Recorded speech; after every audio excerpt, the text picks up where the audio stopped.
Wednesday, October 30th edition of the Carolina Weather Video. Meteorologist Matthew East here with you. We had a pretty nice day out there across the region yesterday. A lot of low and mid 70s for highs, even upper 70s in Columbia and Charleston. Some 60s up in the mountains this morning.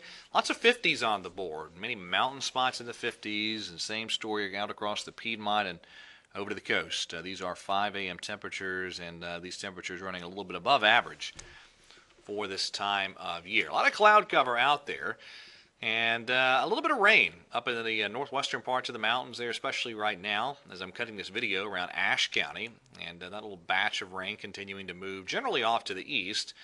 But having said that, this morning certainly a little bit of this light rain could make it up here across the northernmost sections of North Carolina, but most of the rain kind of skirting North Carolina off to the north, up toward Virginia. A little bit of snow flying over parts of Colorado and Wyoming.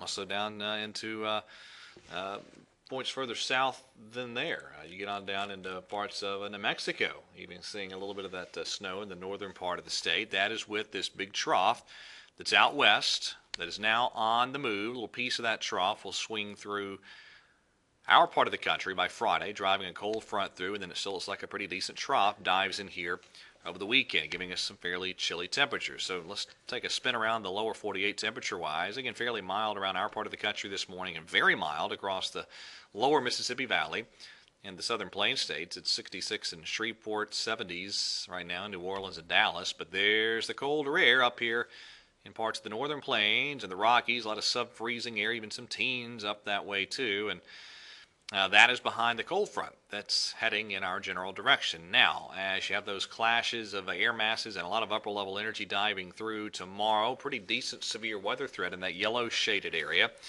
In fact, I'll show you the probabilities in just a moment, but could be a decent round of severe weather in that area, especially as tomorrow unfolds. Now, in terms of our weather here in the Carolinas, pretty quiet today. A lot of cloud cover, but mild temperatures, and we'll have a mild Halloween tomorrow while those showers and storms are ongoing off to the west. Now, I'm feeling more confident now that we'll be able to get the trick-or-treating time frame completed before the rain arrives in most spots. The mountains an exception, but I think out in the Piedmont, most of it staying dry until later on tomorrow night and Friday morning as that cold front will then slide on in. Pretty warm day ahead of that front again for Halloween, with highs pushing well up into the 70s in many locations around the region. So as mentioned, for the trick-or-treating time frame, I'm more optimistic now that we will be able to get that in rain-free.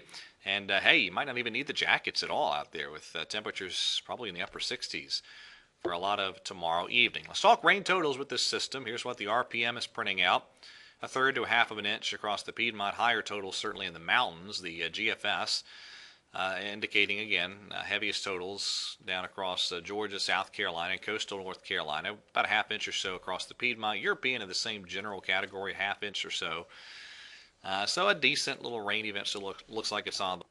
Onto the modeling, and again, that big trough out west today, but as we get into tomorrow, there you go, and it's that pretty potent little piece of upper-level energy diving into and interacting with a fairly unstable air mass that will drive that severe weather threat tomorrow. So there is a look at your day 2 severe weather outlook as I showed you a moment ago, but there's your probabilistic outlook in your 30% area. That's your most significant severe weather threat area tomorrow.